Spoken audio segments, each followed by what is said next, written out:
बांधलं आणि अंगणामध्ये घेऊन आला महाराज. अंगणामध्ये ऐका, अंगणामध्ये आणले महाराज. आता द्रौपदीच्या समोर उभे. द्रौपदी तू सांग, धडापासून मुंडकं वेगळं करायचं, शरीर वेगळं करायचं, हात वेगळा करायचा, पाय वेगळा करायचा, वध करायचा, सांग काय करायचं.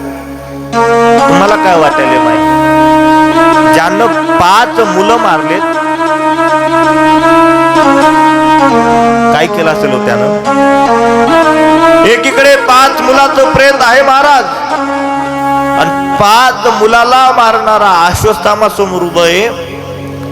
द्रौपदीनं काय केलं असेल. बोला बोला बोला, द्रौपदीनं काय केलं असेल. पोटची 5 मुलं मारलीत नाही, पोटची 1 नाही, 2 नाही, 3 नाही, 4 नाही, 5 पोरं मारलीत.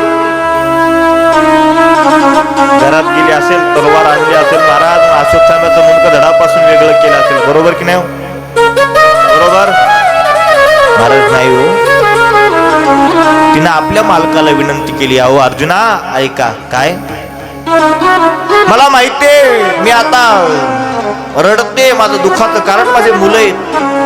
मग ज्यानं मारला ते सुद्धा माझ्या समोर आहे. आता एका क्षणामध्ये मारू शकते. माझे 5 पती जिवंत आहेत, मी मारू शकते.